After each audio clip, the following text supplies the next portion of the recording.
Bonjour à tous. Nous attaquons un des derniers chapitres et probablement un des plus difficiles en ce qui concerne la chimie. Et il s'agit des piles et des accumulateurs. Donc lorsqu'on s'intéresse aux piles et accumulateurs, il va falloir s'intéresser à quelque chose qu'on appelle l'oxydoréduction. Donc l'oxydoréduction, normalement, vous l'avez déjà vu l'année dernière, mais on va le revoir rapidement.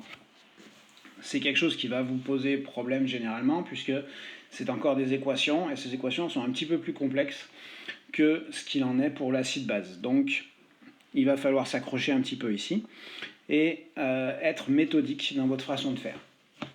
Alors c'est quoi l'oxydoréduction? L'oxydoréduction, c'est un transfert d'électrons d'un réducteur vers un oxydant. Donc contrairement à acide-base où on avait un échange de protons, ici c'est un échange d'électrons qui va avoir lieu entre deux espèces.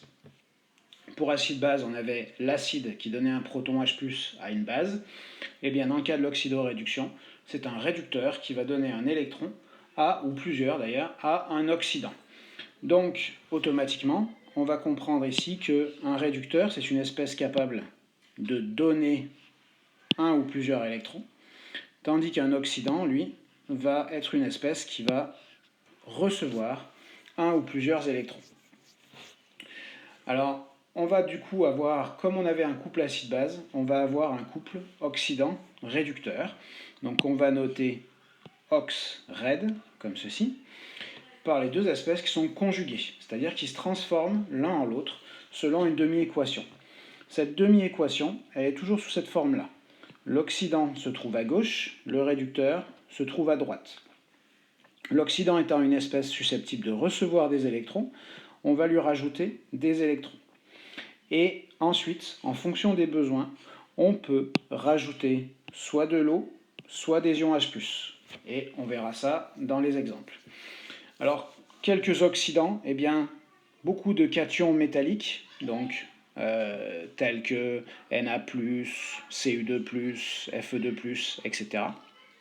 Les ions H+, le dioxygène, qui est un très bon oxydant, les ions permanganate qu'on rencontre souvent aussi, et puis d'autres tels que les thiosulfates qui sont moins fréquents.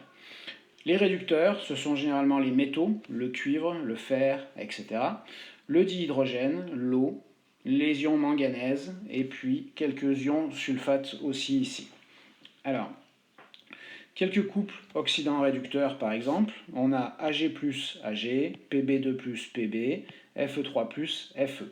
Donc vous voyez, pour tout ce qui est métallique, on a l'ion positif, c'est toujours l'oxydant, et l'atome lui-même sans charge, c'est le réducteur. Donc l'oxydant à gauche, le réducteur à droite. C'est toujours le cas. D'accord? Donc on l'a toujours sous la forme oxydant, réducteur. Dans un couple. Et on va bien comprendre que le réducteur va donner des électrons à l'oxydant. Donc, pour passer du réducteur à l'oxydant, on va enlever des électrons. De l'autre fait, pour passer de l'oxydant au réducteur, on va rajouter des électrons. Puisqu'on l'a vu, l'oxydant en gagne. Alors, lorsqu'un oxydant se transforme en réducteur, on appelle ça une réduction. Donc en fait, on regarde en quoi il se transforme. Il devient un réducteur, donc c'est une réduction. De l'autre côté, lorsque le réducteur devient un oxydant, le réducteur se transforme en oxydant, on va vers l'oxydant. Il s'agit donc d'une oxydation. Donc c'est ici que ça peut paraître compliqué, parce qu'on s'aperçoit qu'une oxydation, c'est une perte d'électrons. D'accord? C'est ce qu'on voit ici. Une réduction, c'est un gain d'électrons. Alors qu'un oxydant gagne des électrons, une oxydation correspond à une perte d'électrons. Donc on peut facilement s'y perdre, ici à savoir s'il y a un gain ou s'il y a une perte. Donc c'est pour ça qu'il faut toujours garder en tête la définition, c'est-à-dire l'oxydant a tendance à gagner, le réducteur a tendance à perdre. Donc quand on part du réducteur et qu'on va vers l'oxydant, on enlève puisque le réducteur perd. Quand on part de l'oxydant qu'on va vers le réducteur, on rajoute parce que l'oxydant gagne. Et ensuite, on regarde, si on devient un réducteur, c'est une réduction. Si on devient un oxydant, c'est une oxydation. Si vous gardez ça en tête, normalement, vous ne pouvez pas vous tromper. D'accord? Alors, ici, quelques exemples.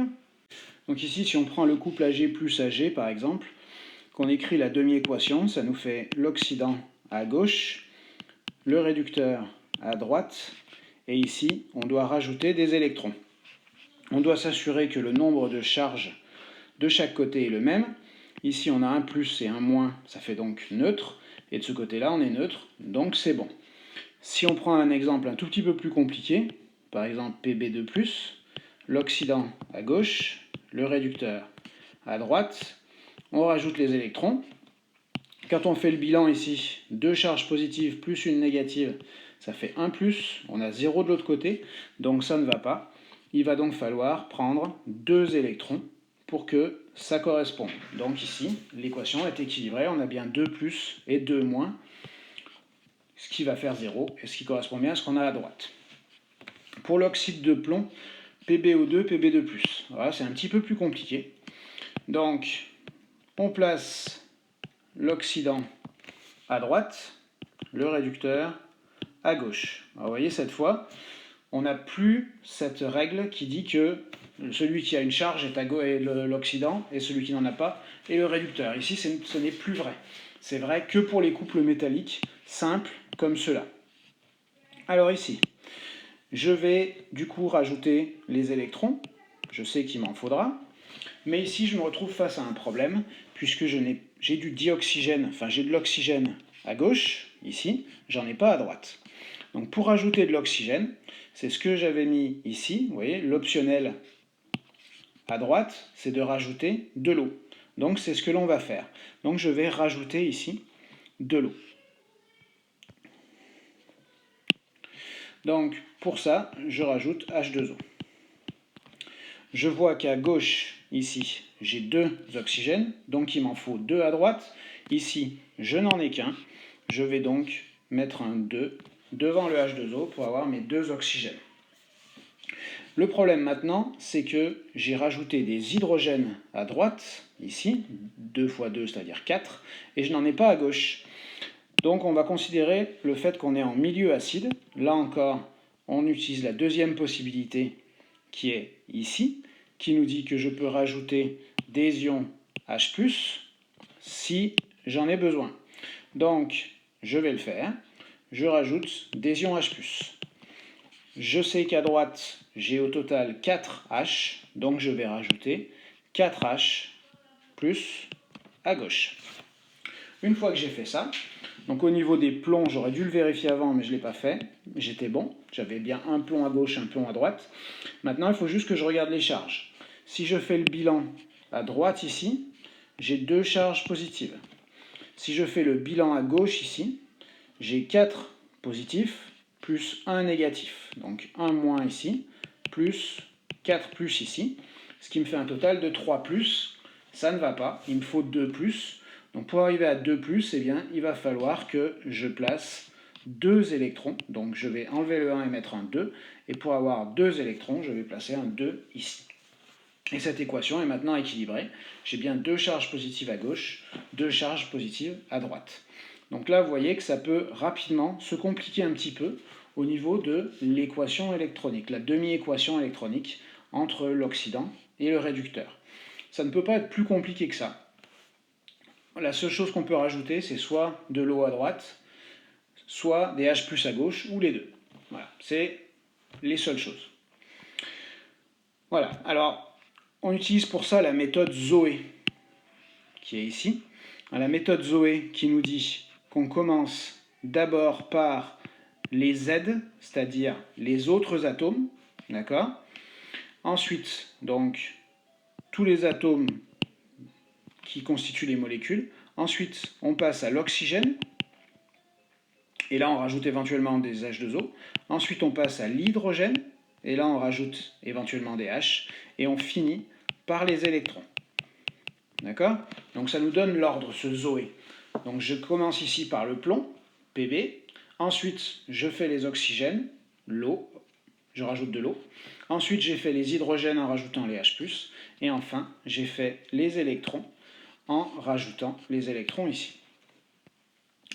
On s'intéresse maintenant au couple de l'eau, parce que l'eau, elle a deux couples qui sont intéressants, c'est H plus H2 et O2 H2O. Et ils vont beaucoup nous servir quand il s'agit des piles. Alors, si on applique le même principe, alors vous allez voir que pour H+, c'est très simple. L'oxydant à gauche, le réducteur à droite, je place les électrons. Ici, j'applique ma méthode Zoé, j'applique pour le Z, c'est-à-dire ici les H, c'est le couple. Donc, j'ai 2 H à gauche, un seul H à droite, donc il va me falloir placer un 2 devant les H+. On est bon au niveau des atomes, donc j'ai pas besoin de faire le O ni le H, je m'intéresse seulement aux électrons. J'ai 2 charges plus à gauche et une charge moins, donc ça fait au total 1 plus, 0 à droite. Donc pour équilibrer ici, tout simplement, on va placer 2 électrons. Le couple O2H2O, lui, est un tout petit peu plus compliqué. O2H2O. Donc ici, je m'intéresse à l'oxygène en premier. Et je vois que j'ai un oxygène, donc je place déjà les électrons. J'ai un oxygène à droite et 2 oxygènes à gauche. Donc il va falloir tout simplement placer un 2 du côté de l'eau pour avoir les 2 oxygènes. Maintenant, la partie O du Zoé, en fait, elle est déjà faite, puisqu'on a commencé par l'oxygène, il n'y avait que ça. On regarde maintenant les hydrogènes. Donc j'en ai 4 à droite, 0 à gauche, donc je vais devoir rajouter des H+, de ce côté-là. Vu que j'en ai 4 à droite, je dois en rajouter 4 à gauche. Il ne reste plus qu'à s'intéresser aux électrons. J'ai 0 charge à droite. Pour le moment, j'ai 4 plus et 1 moins à gauche. J'en veux 0, donc il va me falloir 4 électrons pour assurer la neutralité à gauche aussi. Voilà un petit peu ces couples-là. D'accord? Donc, dans des couples faits de corps simples, l'oxydant est l'espèce ayant la charge positive la plus grande, mais c'est seulement pour les corps simples. D'accord? Tels que H plus H2, tels que Pb2+, etc. Mais attention de ne pas le généraliser. On en vient maintenant à la réaction d'oxydoréduction. Alors, pour qu'il y ait réaction d'oxydoréduction, il va nous falloir l'oxydant d'un couple qui va réagir avec le réducteur d'un autre couple. Attention, j'ai besoin de 2 couples. C'est exactement comme acide-base, il fallait 2 couples. Il me faut un oxydant, un réducteur. Logique, puisqu'il me faut une espèce qui va donner des électrons et une espèce qui va les capter. Alors, prenons un exemple, par exemple, entre les ions Ag+, ici, et les atomes de cuivre. Donc, ces 2 ions ici appartiennent à 2 couples. Je vais entourer les réactifs dans les couples. Ag+, dans Ag+, Ag, et Cu dans Cu2+, Cu. On s'aperçoit bien que j'ai en effet un oxydant, le Ag+, un réducteur, le Cu. Donc tout va bien, je peux faire une équation d'oxydoréduction. Ce que je vais faire maintenant, c'est que je vais écrire les 2 demi-équations de ces 2 couples. Donc, le premier couple Ag+, Ag, très simple, oxydant à gauche, réducteur à droite, je rajoute les électrons, ici j'en ai besoin de qu'un pour le Ag+. Cu2+, je fais la même chose, l'oxydant à gauche, le réducteur à droite, et je vais ajuster les électrons, ici vous voyez facilement qu'il va me falloir 2 électrons pour que ce soit équilibré. Pour que ça fonctionne, donc ici, lui va réagir avec lui, donc je vais tout simplement croiser. Mais avant d'en venir à croiser, je vais devoir passer par une étape qui consiste à assurer que le nombre d'électrons qui est libéré par le réducteur est égal au nombre d'électrons qui est capté par l'oxydant. Donc ici, le réducteur, c'est Cu. Donc lui, il va libérer 2 électrons. Ag+, lui, n'en capte qu'un. Donc ça ne va pas. Pour que ça fonctionne, je vais devoir multiplier par 2 la ligne entière ici, de manière à ce que le nombre d'électrons soit le même. Donc 2Ag+, plus 2 électrons, égale 2Ag. Une fois que le nombre d'électrons ici est le même partout, je peux ajouter tout en croisant, comme j'ai l'habitude de faire. Donc j'ajoute ce qui est à gauche, 2Ag+, plus 2 électrons, plus ce qui est à droite de la deuxième, donc tout ce qui est entouré en rouge, donc je croise. Les rouges doivent se retrouver à gauche, c'est bien le cas ici. Mon égal se transforme en une flèche, et ensuite je recopie la suite. Cu2+, plus 2 électrons, plus 2 Ag. On voit que les électrons sont égaux de chaque côté, et donc vont se simplifier, et c'est comme ça qu'on peut vérifier qu'on a bien travaillé. On doit avoir le même nombre d'électrons de chaque côté. Et donc, on finit avec l'équation finale qui nous dit que 2Ag plus Cu donne Cu2+, plus 2Ag. Voilà comment on arrive à l'équation totale d'oxydoréduction. Je vous laisse maintenant faire les deux exemples 2 et 3 et vous revenez ensuite pour la correction. Ici, on nous dit qu'on a donc la réaction entre les atomes de zinc, Zn, et les molécules de MnO2, ici.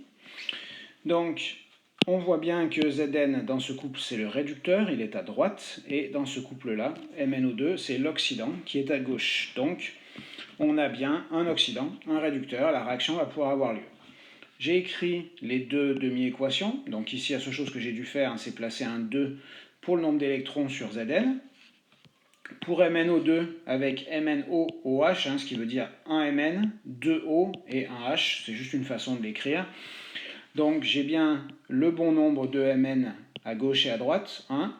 J'ai 2 oxygènes ici, 2 oxygènes là, donc on est bon. Par contre j'ai un H ici, que je n'ai pas à gauche. Donc j'ai rajouté un H+ ici, ne vous inquiétez pas de tout ce qui est en vert pour le moment. Et pour que ce soit équilibré, j'avais une charge de 0 à droite, donc il me fallait une charge de 0 à gauche. Un électron avec un H+, ça se compense, donc j'ai bien une charge de 0. Maintenant, je m'aperçois que sur la ligne du haut, j'ai 2 électrons, donc il me faut 2 électrons sur la ligne du bas. C'est pour ça que j'ai fait ce qui est en vert, c'est-à-dire j'ai multiplié par 2 toute la ligne. Et maintenant, j'ajoute à gauche tout ce qui est entouré en rouge, tous les côtés des entourés en rouge, donc des réactifs, et de l'autre côté, tout ce qui est pas entouré. Donc l'équation finale ici, les électrons vont se compenser, donc je vais avoir Zn plus 2MnO2 plus 2H+, qui va me donner, donc je laisse les électrons de côté parce que je sais qu'ils se simplifient, qui va me donner du Zn2+, plus 2MnOOH. Voilà pour l'équation finale. Pour le deuxième, même chose, on identifie les réactifs qui sont là et là. Je les identifie dans le couple, donc c'est l'oxydant de ce couple et le réducteur de celui-là. Je peux écrire les deux demi-équations maintenant. Donc la première, NiOOH, qui est égale à NiOH2. Donc je vous rappelle la parenthèse, ça veut dire que le OH est multiplié par 2. Je sais que je vais avoir les électrons du côté de l'oxydant. Je regarde maintenant les atomes Z, donc Ni. J'en ai un à gauche, un à droite. Les oxygènes, j'en ai 2 à gauche, ici et ici. J'en ai 2 à droite, celui-là est multiplié par 2, donc on est bon.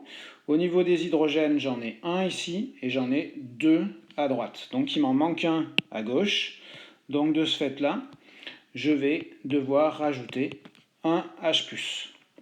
Ok, maintenant il ne me reste plus qu'à regarder pour les charges. J'ai un électron et un H+, ça se compense. À droite, je n'ai pas de charge, c'est tout bon.